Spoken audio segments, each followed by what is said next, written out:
Ladies and gentlemen, please turn your attention to the screens for a special video. Hello, I'm Pennsylvania U.S. Senator Bob Casey. Thank you for inviting me to the annual HBCU conference, and welcome to Philadelphia. This conference is about collaboration, how we can work together to improve the ways in which our students learn in the classrooms of your great institutions of higher education.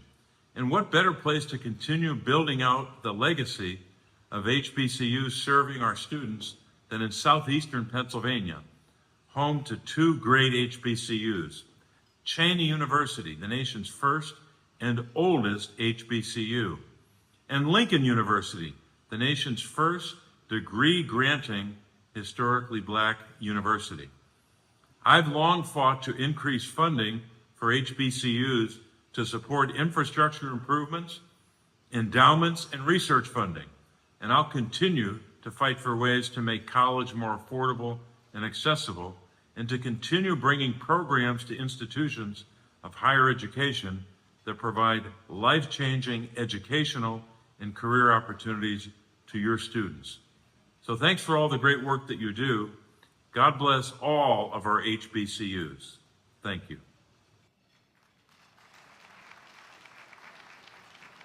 Now, please welcome to the stage Trevor Alexander, Program Manager of Hewlett-Packard's HBCU Future of Work Academy.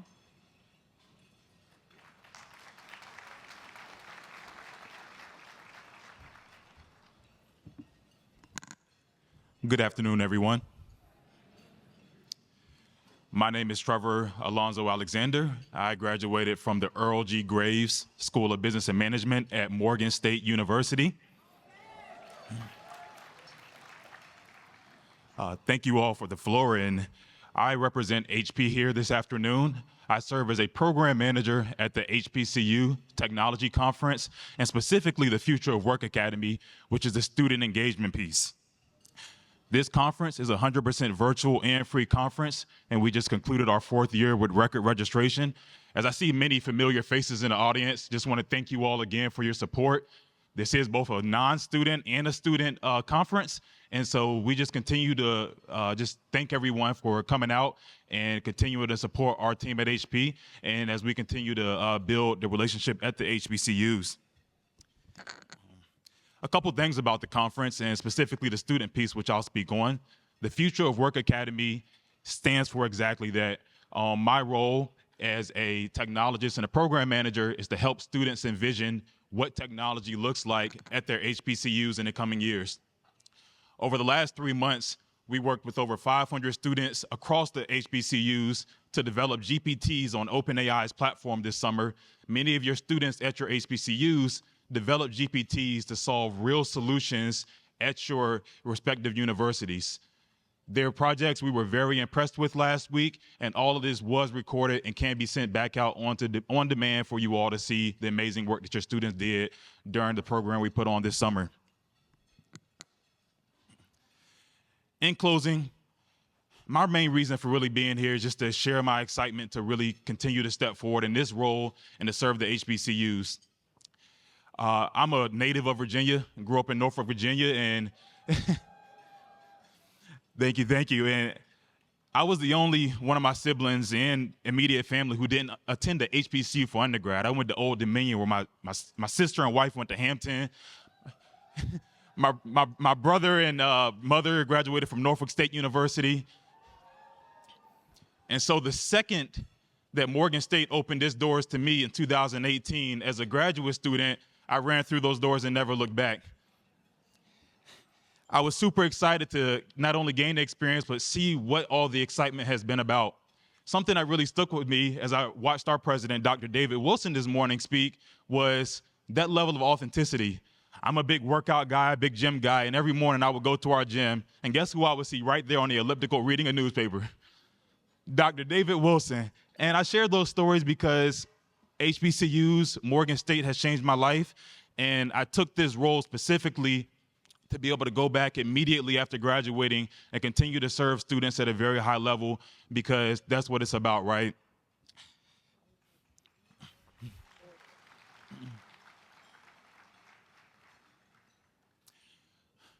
Last but not least, if you're interested in connecting with our conference in the upcoming year, you can reach out to me directly, trevor.alexander@hp.com.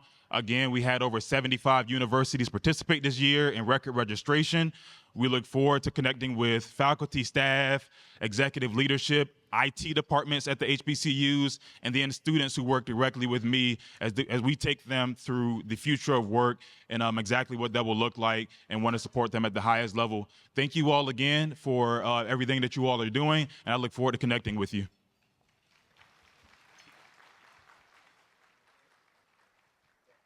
Thanks to the support of President Biden and Vice President Harris, I was able to enhance my academic journey through the NSU establishing a Smart Campus and Community program. This initiative provided me with invaluable experience in assisting the Chief Information Officer and Office of Information Technology in effectively communicating their solutions to university personnel, a crucial asset into integrating technology to achieve university goals. President Biden and Vice President Harris' commitment to HBCUs has not only benefited me, but also my classmates. And as we are now equipped with tools and resources that enhance our work in the classroom. Thanks for the federal investments from the Biden-Harris administration through the Department of Commerce, National Telecommunications, and Information Administration's Connecting Minority Communities pilot program. We've been able to invest $3.8 million to establish a smart campus and community.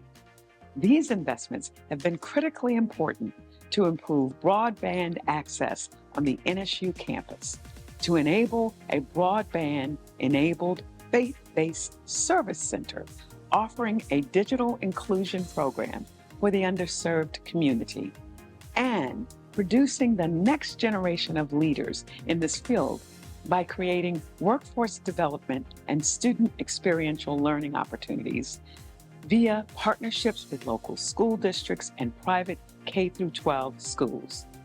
President Biden and Vice President Harris, thank you for your leadership and your support of HBCUs. Thanks to federal investments from the Biden-Harris administration, through the Cooperative Science Center for Living Marine Resources. With this support, the University of Maryland Eastern Shore is receiving nearly $19 million to develop our Cooperative Science Center for Living Marine Resources. These investments have been critically important to providing the education, research, and training here at UMES that will produce the next generation of leaders in this field.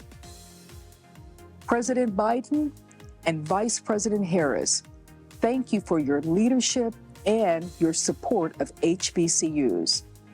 It has been critically important to strengthening our shared work here at the University of Maryland Eastern Shore. Thanks to President Biden and Vice President Harris, I was able to enhance my academic journey by participating in the initiative through NOAA Living Marine Resources Cooperative Science Center. With these initiatives, I was able to complete a 12-week internship that was paid, as well as network with NOAA scientists and complete my academic research. Thanks to federal investments from the Biden-Harris administration, through a total of more than $57 million across nearly 90 grants from agencies within the Department of Health and Human Services on a myriad of health issues, we've been able to invest over $5 million toward RCMI health disparities research, nearly $6 million to centers of excellence in our schools of dentistry and medicine, and nearly $4 million in community health training and maternal programs. These investments have been critically important to the work of eliminating health disparities in America and investing in the work of producing the next generation of leaders in their fields. President Biden and Vice President Harris, thank you for your leadership and your support of HBCUs. It has been critically important to strengthening Meharry Medical College and our sister Black Health Science Centers.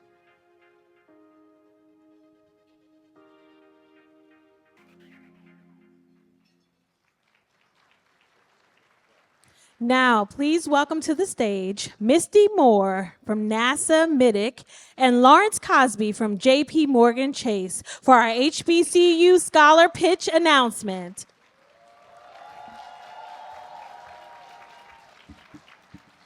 Good morning. Good afternoon. My name is Misty Moore, and I represent the Minority University Research and Education Project at NASA, and I am a three-time HBCU graduate from Texas Southern University and Prairie View A&M. And I've been at NASA almost 20 years, so I realize that it's hard to be what you cannot see. And so that is why we are here expressing our commitment to HBCUs by sponsoring the scholars to be present, to have this experience this week.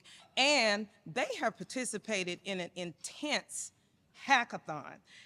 They worked in 17 teams over the last few days to get NASA IP and turn it into a real world application, idea, or product, and they have done fantastic work. And I just want to introduce my colleague here who will talk a little bit more about it. Hi, everyone. I'm Lawrence Cosby. I am the Vice President of Intellectual Property Strategy Corporate Division at JP Morgan Chase, where I lead our corporate patents, and I'm able to foster a innovation and empowering global technology to create and ideate. As a global leader in financial services and technology, JP Morgan has a commitment to racial equality. And this is exemplified by our Advancing Black Pathways program, which has historically supported the growth and success of the Black community.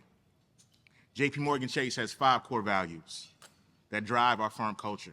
These include service, heart, curiosity, courage, and excellence. Our HBCU scholars competing in the NASA MIDIC competition have each embodied every one of these tenets. As a double HBCU grad of Hampton University and Howard University School of Law and a former NASA intern, I'm excited to help lead this partnership and sponsorship with NASA MIDIC and JP Morgan Chase. I would like to thank JP Morgan Chase's Advancing Black Pathways, our DE&I Career Skills Group, our firm-wide supporters, and our corporate leadership for supporting our next generation of innovators and entrepreneurs, because we have to offer not just awareness, we have to offer opportunity, and we have to offer support. Thank you. So I want to ask the scholars, stand. Everybody, let's give these scholars a hand. The work that you have done, to get here, and the work that you have done while here, it matters. I want you to know, no matter who wins this competition today, and the winner does get $10,000. Whoever wins today, that is a wonderful thing, but all of you win, because I want you to stay in your teams, and I want you to compete in our full competition where you can win $20K. It's in the fall and the spring, everyone. We do this every year. And so now, and this is for all majors, by the way, it's not just STEM. And so now we're gonna announce the winning team. Drum roll, please.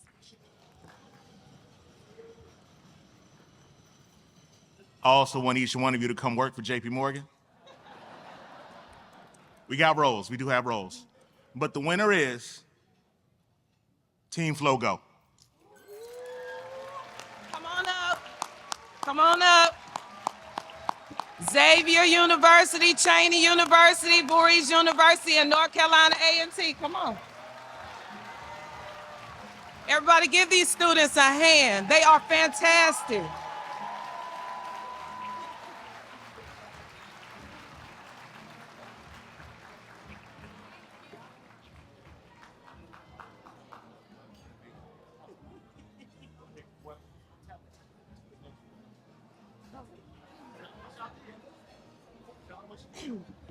Hi, everyone.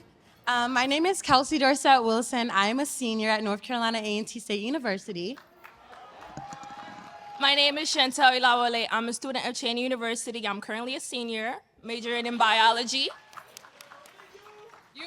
My name is Asonia Modi. I'm a senior at Xavier University of Louisiana. And I am Lawrence Sander, a senior at Voorhees University. So a little bit about our pitch. We had menstrual products access and availability on HBCU campuses, which is a really, really big issue for menstruators. Most HBCU campuses, as you may know, are over 60% female populated. So we really wanted to find an innovative way to tackle this problem, and we developed an app called FlowGo, which had three main functions. One is a campus map and location services, which allowed students to find the closest products to them on their campuses. We also had a syncing function, which allowed students to sync with other menstrual apps. And then the third aspect was a delivery services, which for campuses like mine that have current robotics delivery systems for food could be adapted to deliver healthcare products.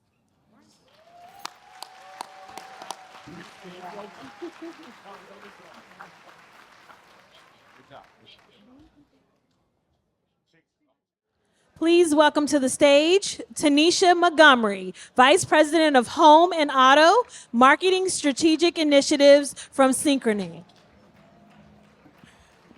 Good afternoon. It is a privilege and an honor to greet you this afternoon and to welcome you to such an important conversation. I'd also like to take a moment to thank Dr. Deetra Trent, Sedeca Franklin, and the entire HBCU White House Initiatives team. Again, I am Tanisha Montgomery. I'm the Vice President of Marketing Strategic Initiatives and the Chief of Staff for one of Synchrony's largest platforms.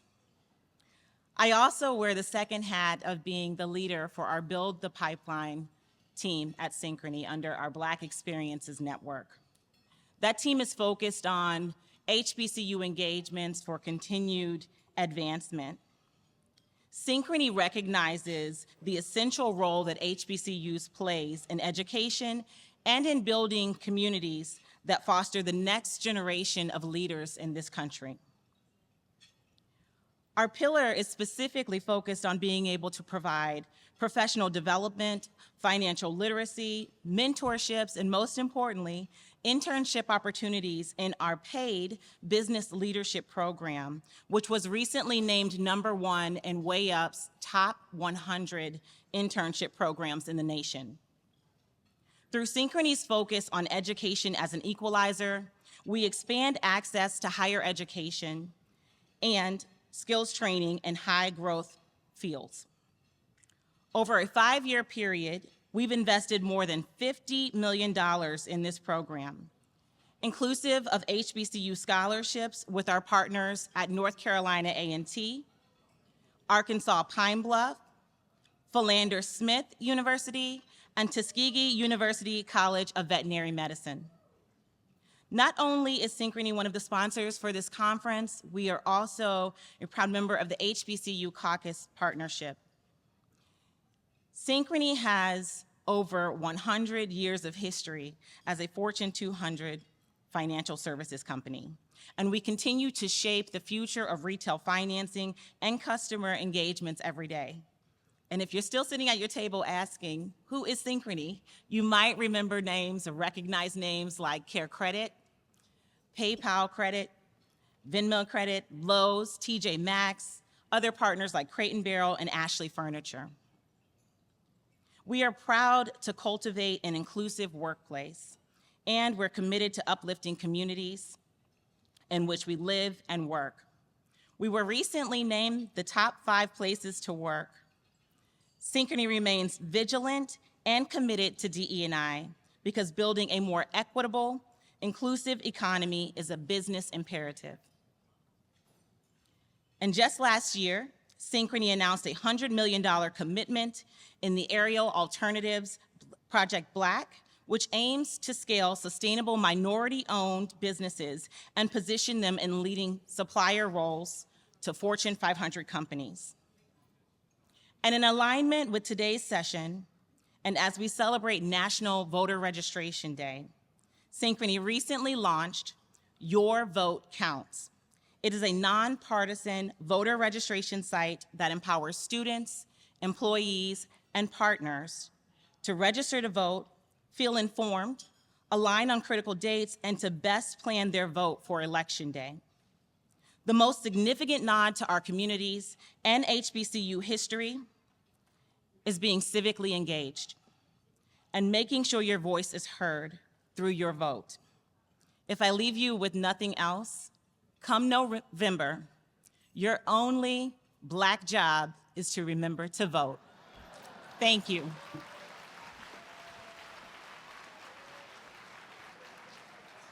Please welcome to the stage one of our amazing HBCU scholars, Matthew Dormus.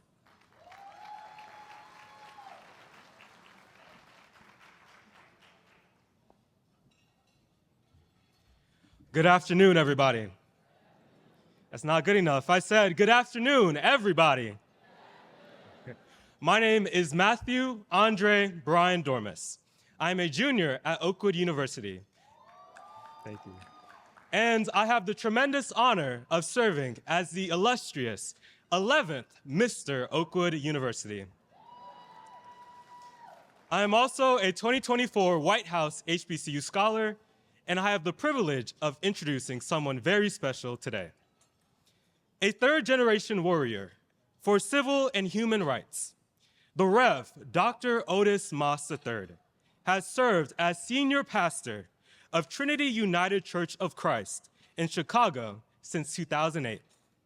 A native of Cleveland, Ohio, Moss is an honors graduate of the Morehouse College. At Morehouse, he initially majored in political science and film, aspiring to be the next Spike Lee. Moss also ran track and began training for a chance at the Olympics. But a bout with the chickenpox repositioned his pursuits, and he changed his major to religion. And after graduation, he earned a Master of Divinity from Yale. At Yale, he became inspired by the work of Philander Smith alumni, James Cone, who is the father of Black liberation theology. And after completion, he began his career as a youth pastor in Denver. Unable to afford a plane ticket to interview for a senior pastor position in Augusta, Georgia, an Atlanta minister bought his ticket, and he eventually became the senior pastor of the Tabernacle Baptist Church, where he saw the congregation grow from 200 worshipers each Sunday into a congregation of more than 2,000 members. He later was called to Trinity in Chicago, arriving at a time when the church had become famous because one of its former ministers decided to run for president of the United States. Trinity, whose motto is unapologetically Black, unashamedly Christian, was a natural fit for Moss. If Sting of the Police is the thinking person's musician and Chuck D of Public Enemy, the thinker's rapper, it would be fair to call Moss, who earned a doctorate from the Chicago Theological Seminary, the thinker's pastor, a creative one at that. In Chicago Magazine's 2012 issue of The Most Powerful Chicagoans, they wrote, "This dynamic hip-hop pastor has attracted younger crowds to the Southside congregation and mobilized African Americans around social justice issues from food deserts and the environment." The Chicago Tribune wrote, "The gospel, according to Reverend Otis Moss III, is gritty and fierce. He calls Moses a thug, transformed into a liberator by God." He compares biblical prejudice against lepers to racism faced by Blacks. He peppers his sermons with hip hop, finding spiritual yearning in the songs of Common.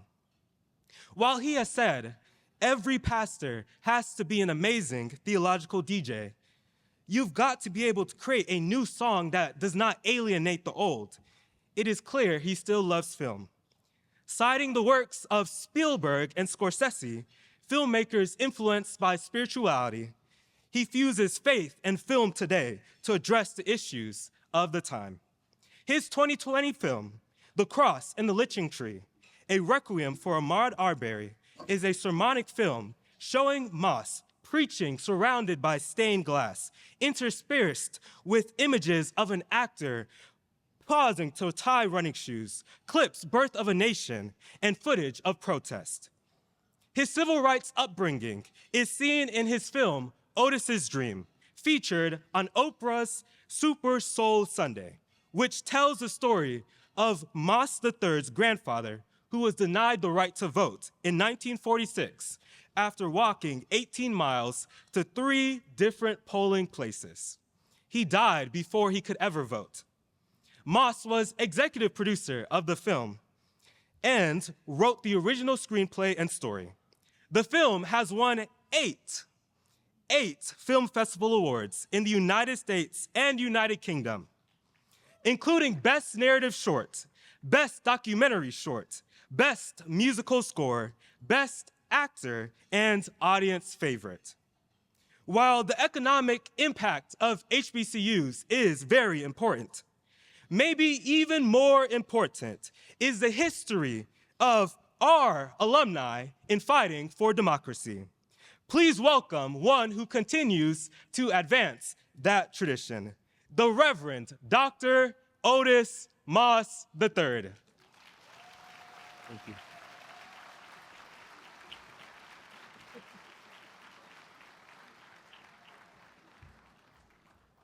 First, I want to take this moment and opportunity to thank Brother Matthew for the very kind introduction. I'm going to hire him as PR. I just really appreciate it. But again, the brilliance of our students, of our young people, and all that they are doing. My father would say it this way, that eyes have not seen, ears have not yet heard what the glory of the Lord will reveal in the lives of our students. And I want to thank you for the opportunity to be in this space. Dr. Trent, thank you so much for what you are doing along with the White House and the initiatives. I am a proud member of the HBCU family, and it is a delight to be among my sisters and brothers at this moment, especially in this moment in our nation. Because we need HBCUs more than we ever did before. For it is HBCUs that have been the bedrock of the development of our democracy. And so I'm honored. I thank you so very much. And just to witness all of what is happening here is truly exciting. If I could, just for a few moments, I would like to lift up an idea at this time. This idea that really flows from a song that many people have heard before. A song that simply goes, "This little light of mine, I'm gonna let it shine. Let it shine, let it shine, let it shine. Everywhere I go, I'm gonna let it shine. Jesus gave it to me. I'm gonna let it shine."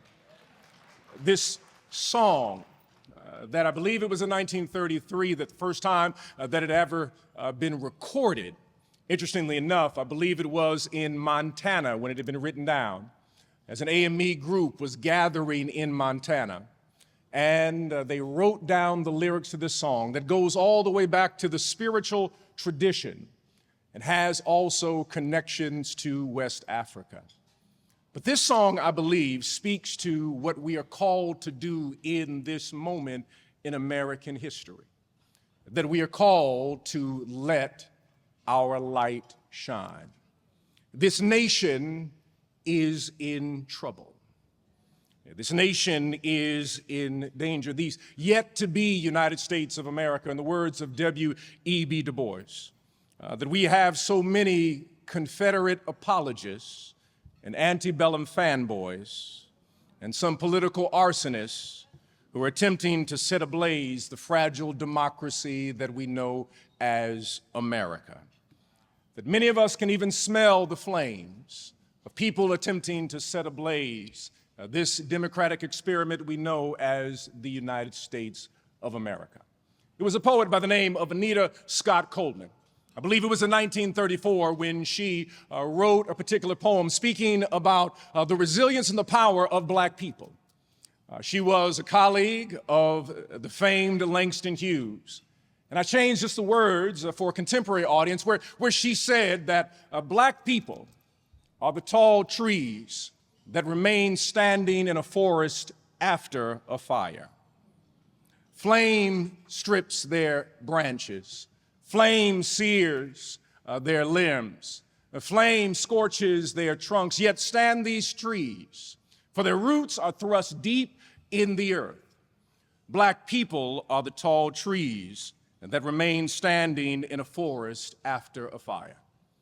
Every HBCU is a tall tree that has been standing in the forest of this democracy after a fire. The mere fact the institutions that are gathered here and represented in this space are still functioning after all that we have witnessed in this country is an absolute miracle.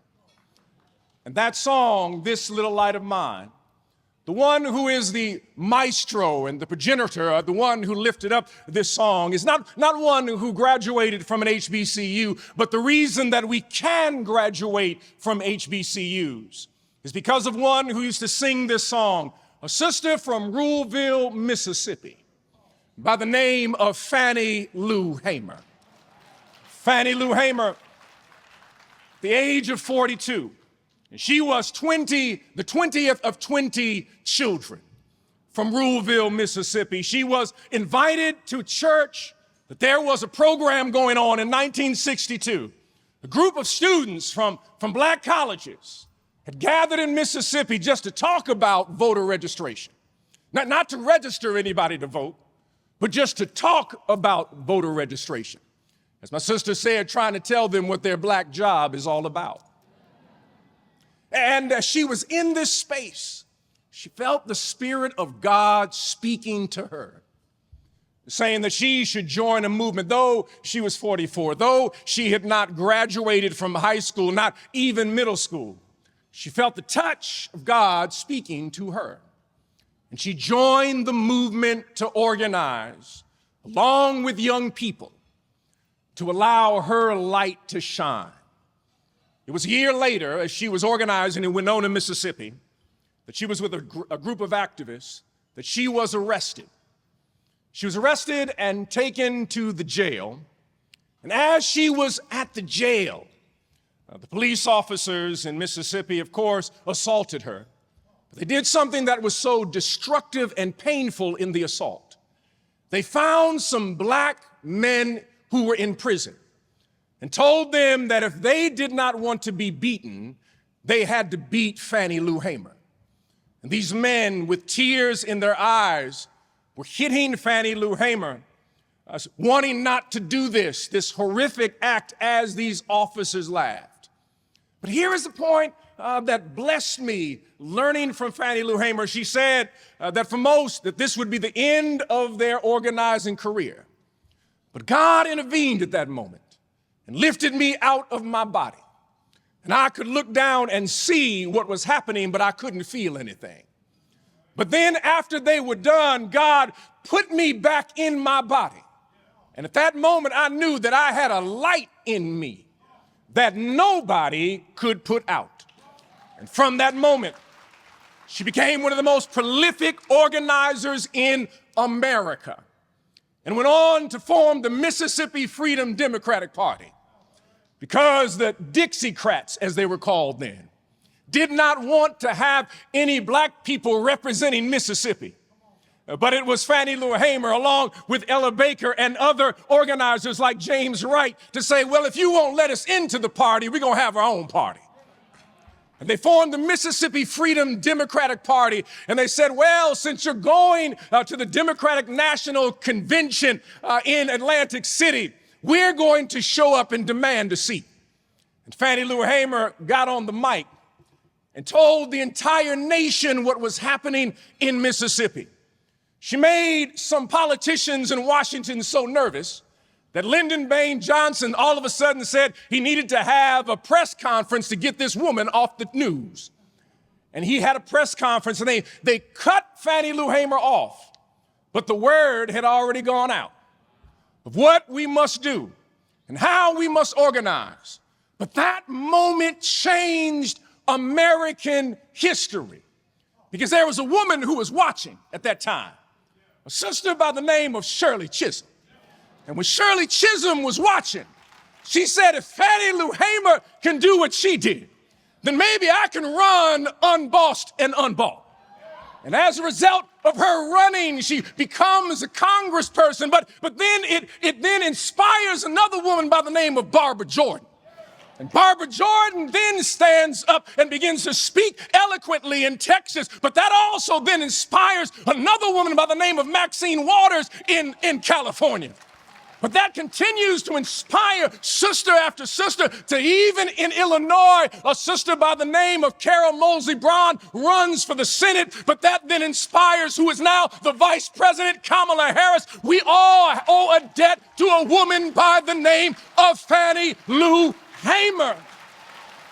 Because she said, there is a light in me, a light that cannot be put out. What is this light? This light that we have, I'm glad you asked.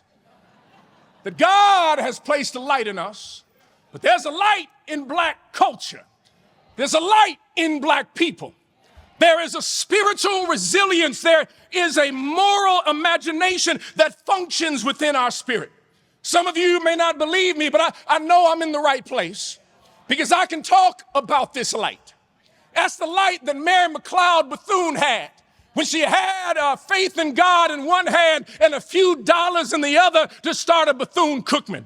That's the kind of light that Elizabeth Evelyn Wright had when she set up Voorhees College on the second floor of a store. This light that was in these individuals who set up the schools that we serve today.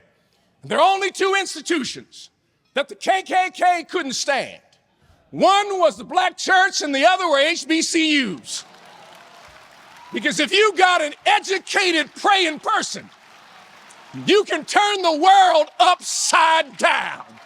And I don't know if I have a witness in here. We got some educated praying people that know we can turn the world upside down. There is power when the people of God develop their mind and develop their heart. And there's something unique about an HBCU, because an HBCU is unlike any other institution on the planet. I'm sorry for those who went to PWIs. I'm not throwing any shade. But can I break something down so you understand about HBCUs? It's unique. Because see, in an HBCU graduation, it starts out with pomp and circumstance, but will become a Pentecostal revival meeting by the end.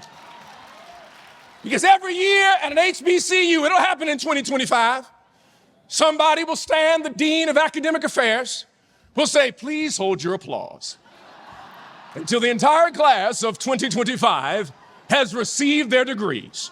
And we will clap for the entire class of 2025. But they forget Big Mama shows up every year. She's been praying for her child all these years, and when her baby walks across the stage, there's gonna be a shout. Spiritual resilience, the moral imagination. And what we must understand is allow our light to shine in these moments. But recognize and understand, not confuse our light with artificial light. Why do I say artificial light? Because there's a difference from the light you get from the sun and the light you get from a light bulb. Artificial light does not react a particular way in terms of the epidermis, in terms of being able to release some vitamin D in your spirit.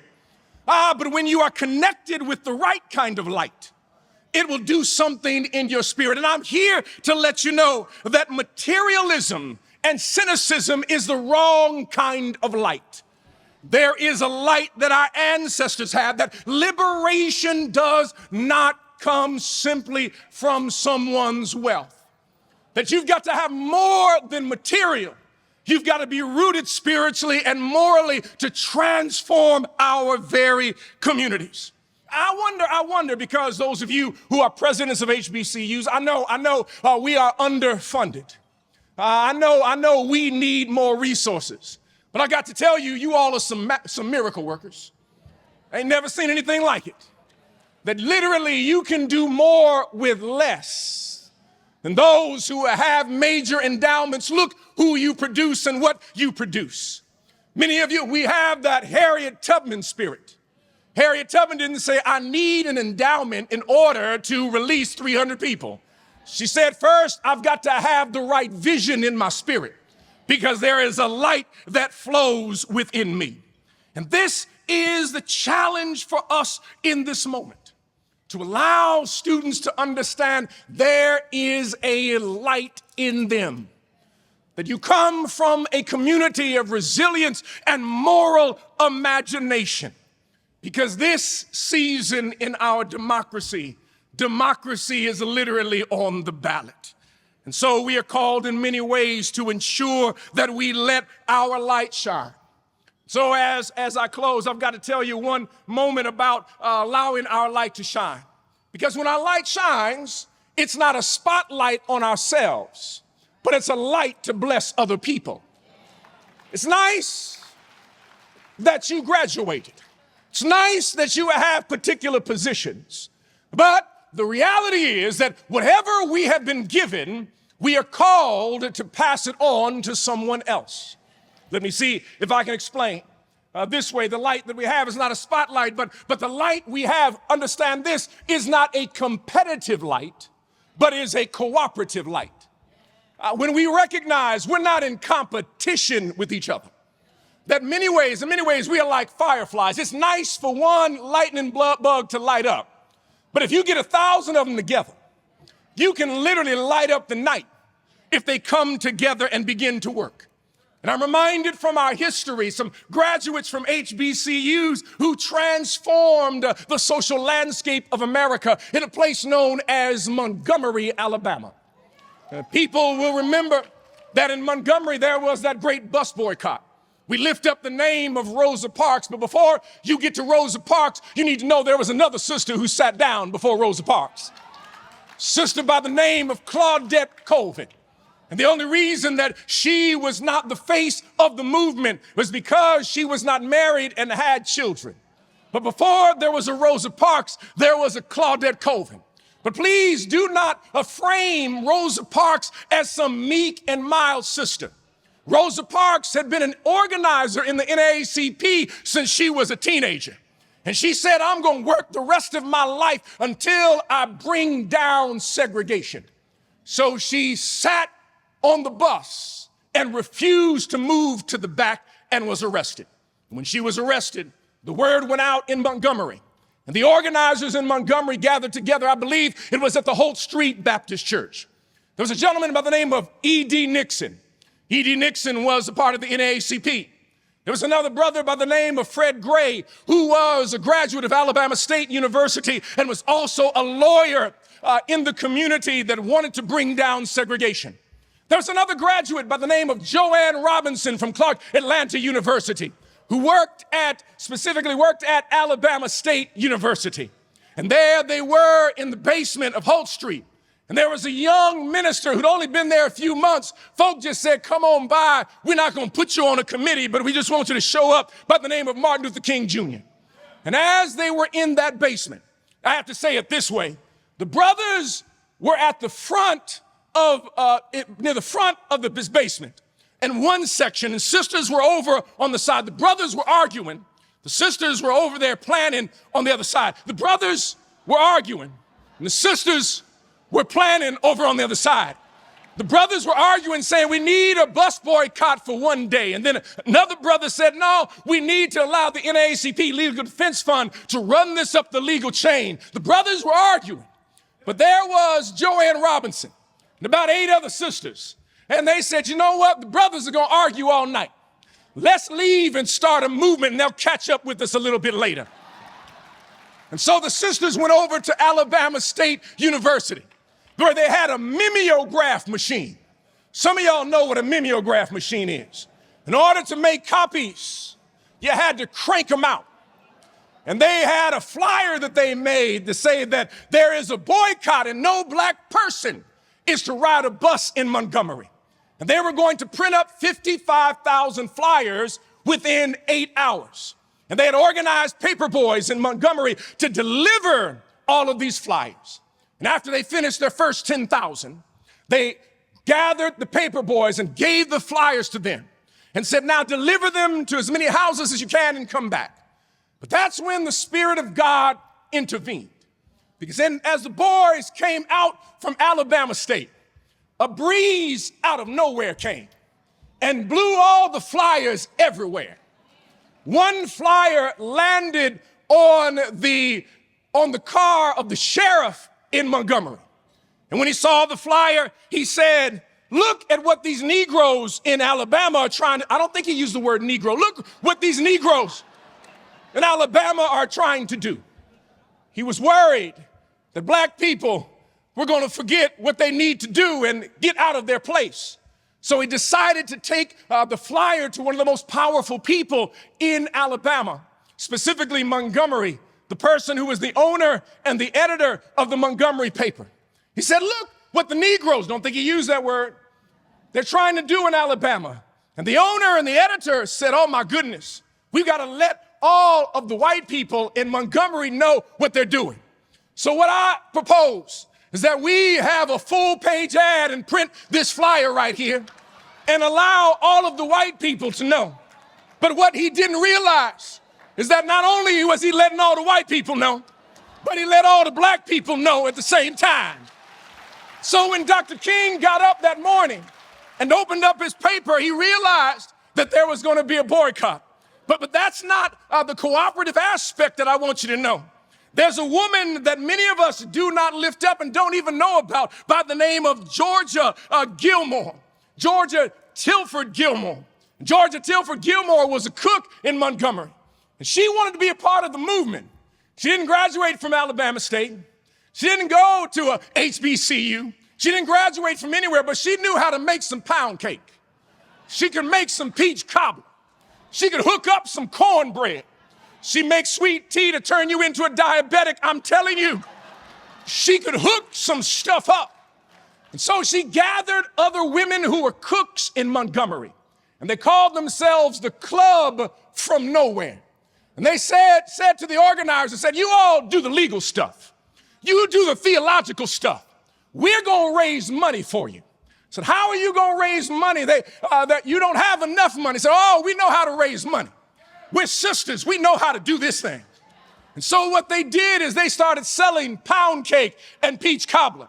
But wait a minute. What made me shout is how they sold it. Because they had relationships with many people who are actually considered to be a part of the White Citizens Council, the wealthy white landowners in Alabama. They would go over and say, don't you like that pound cake I make? I can make about 50 for your family. I'll put you down continually and we'll have an Uber that'll bring by the pound cake every week. And they said, oh, Georgia, the pound cake is so good. The peach cobbler is so good. Not only will I order it, I want to order it for everybody in the neighborhood. And they said, thank you very much. But what they didn't realize, that they were funding the legal advancement to bring down segregation in Alabama. When you decide to cooperate together, something amazing can happen. So I'm here to tell you it's time for us to be cooperative lights. Whatever you are part of, what other organization it may be. If you're the Divine Nine, we've got to work together come November. Whether or not you're HBCU or PWI, we've got to work together. Whether you are a union trade organization, whether a domestic worker or day laborer, we've got to work together collectively. It does not matter what position you come from. Does not matter what background you come from, whether you are Baptist or Buddhist, whether you are Muslim or Methodist, whether you are Anglican or agnostic, whether you are Pentecostal or Presbyterian, whether you're Hindu or holiness, Jew or Gentile, queer or Quaker, Latino or Lutheran, rural or urban, Asian or atheist, ghetto or country, immigrant or indigenous, hillbilly or trap city, no D, PhD, it does not matter. We have to come together cooperatively as a people to save this democracy. Good day. Let your light shine. Shine on, my brothers. Shine on, my sisters. Keep shining this little light of mine. I'm gonna let it shine. Let it shine. Let it shine. Let it shine.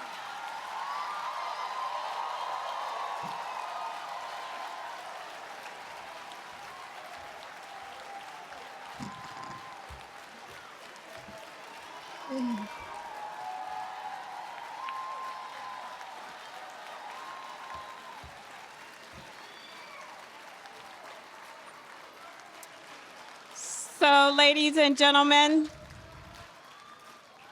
the doors of the church are open. He who will shall come.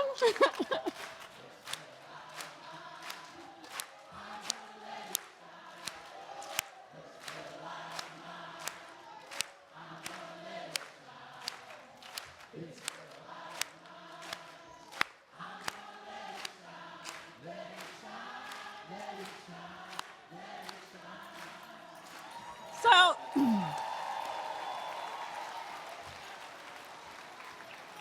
you guys, I just want you all to know what a blessing he is, right? What an incredible blessing. I called him about 3 weeks ago. He changed his plans to be here. I told him, we are federal government. We don't pay. We can't fly you first class. We can't put you up in a suite, but we'll feed you. And he said, I got you. I got you. This is a brother who is bad. Thank you so much. Thank you so much. Thank you, Dr. It is Flynn. such an honor to have you here. Such an honor to have you here. Thank you, everybody. Thank you.